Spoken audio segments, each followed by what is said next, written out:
Of Christmases Long, Long Ago is my new book arriving for the 2025 Christmas season. Find out what Christmas was like centuries ago. Sneak preview, it was weird and spooky and rowdy, kind of gross sometimes. Find it wherever books are sold in hardcover from Lyons Press and audiobook from Recorded Books. It's Christmas as you've never seen it before, and it makes a great gift. In 1847, Edmund Sears was a Unitarian minister in Lancaster, Massachusetts. But a period of illness and depression brought his career to a halt. In his condition, he couldn't preach in a voice loud enough for his large congregation to hear, and he couldn't keep up with the workload that comes along with ministering to a large congregation. So he moved 20 miles east to the town of Wayland to take a year to recover. When his health improved, he began to minister part-time in Wayland and spent much of the remainder of his time writing. And there was plenty to write about. The middle of the 19th century was a period of tremendous unrest in America. The Mexican-American War was waged from 1846 to 48, and decades worth of political controversy were heating up and pushing the country towards civil war. Peace on earth and goodwill toward men must have seemed like a distant dream to many. And to those who had committed their lives to spreading a message of peace and goodwill, things must have felt especially dire. What else could they do except continue to deliver their message and find new people to deliver it to and new ways to deliver it? Sears was a prize-winning poet from his college days. As a student, he had written a Christmas carol titled Calm on the Listening Ear of Night that was printed in many American hymnals. But it was in 1848, during this period of personal struggle and against a backdrop of a country in turmoil, that he set pen to paper to write the lyrics for a new carol. A carol remarkable for its stark difference from most others. One that portrayed the world as dark and full of sin and strife and not hearing the Christmas message. One that didn't center on the Nativity story, as almost all Christmas carols did, or even mention the Christ child at all.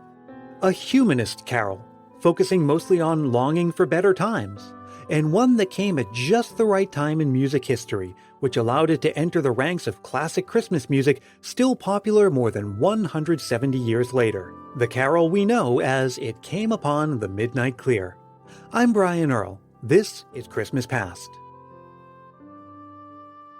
Sears's carol is certainly interesting for all of the ways that it differs from most other Christmas carols. The lyrics just sound so world-weary and especially relevant to the current-day struggles of the time it was written in. Take this verse, for example. But with the woes of sin and strife, the world has suffered long. Beneath the angel strain have rolled 2,000 years of wrong. And man, at war with man, hears not the love song which they bring. Oh, hush the noise, ye men of strife, and hear the angels sing. A lot of people don't connect it directly to a nativity story. That's Lisa Nicole Young.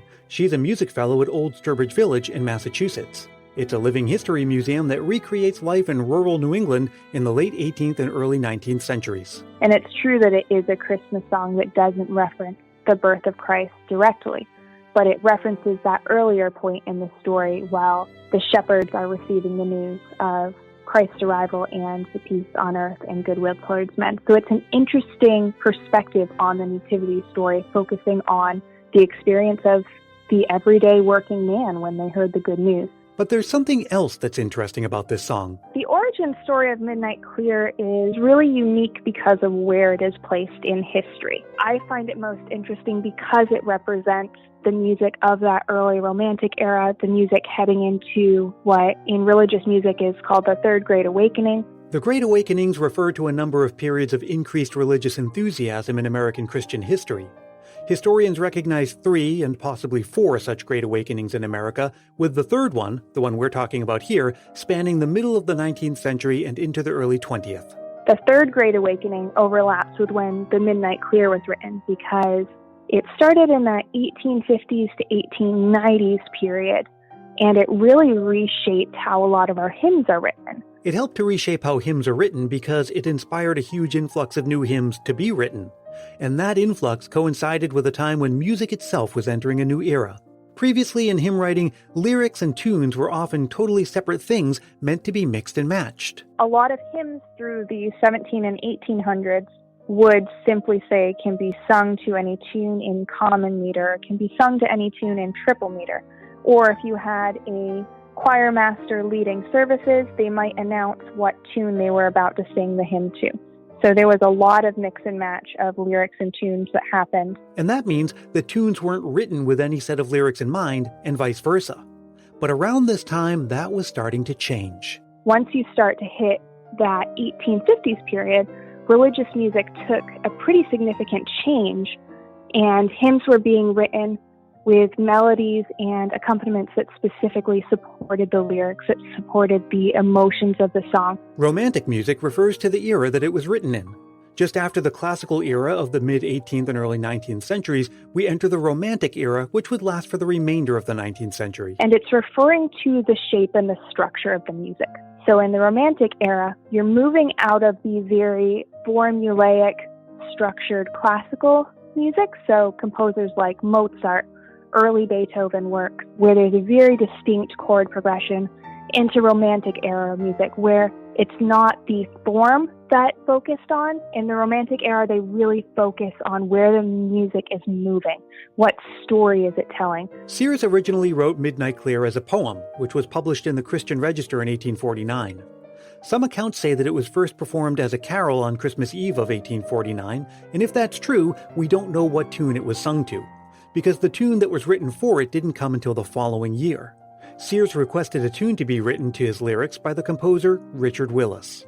And he was actually an associate of Felix Mendelssohn, who was a very influential composer in the Romantic era.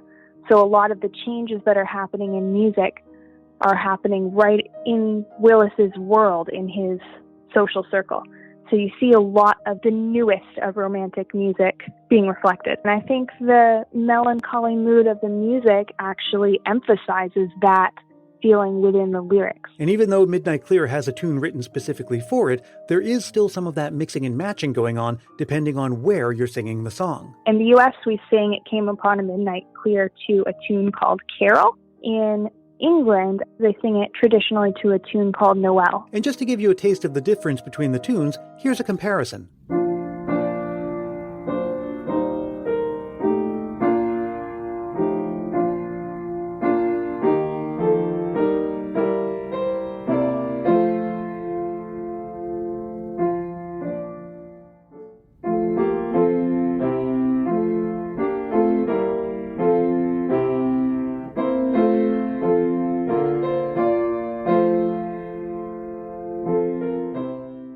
And even though Willis's tune was originally written for Midnight Clear, it probably ended up being used in other hymns, which actually helped to spread Midnight Clear and embed it into Christmas culture. Because that's how new tunes were learned and integrated. You'd set them to a variety of different lyrics. And another thing that helped the song to gain in popularity was that it arrived during a time of increasing demand for music publishing. In New England at the time, there was a huge push for new music.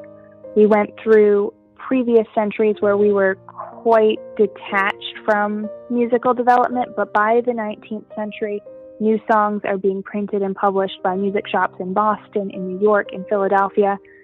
Something like this, where the poem was published in Boston, that's a big enough area that it likely caught on fairly quickly. And while these days it's easy to imagine things catching on via marketing or the media or the internet, or in the case of music specifically, the radio, of course it was a very different world back in the 1850s. So how would a song like Midnight Clear have caught on back then? There was a lot of places that you could purchase sheet music. You have people like Oliver Ditson in Boston who have a music shop specifically publishing new works. You might also, in the earlier 19th century, learn these songs through a singing school. If you are able to get some instruction, that was a very common activity, particularly in the wintertime for New Englanders. If you were able to go to academy in Boston, which was similar to a high school level education, music was part of the curriculum. You'd be in a bigger city, so you'd be having access to that newer music. You might also learn it through traveling musicians. Traveling musicians might perform, bring sheet music with them. It seemed fairly common if there was a concert or large musical event that there would be sheet music for sale there. I have very distinct memories of singing Midnight Clear during Christmas celebrations at my grandmother's church in Massachusetts. I can still hear the upright piano and all of the voices singing in unison. Well, speaking of clear midnights, we can only assume that a clear night makes it that much easier to track Santa Claus across the night sky.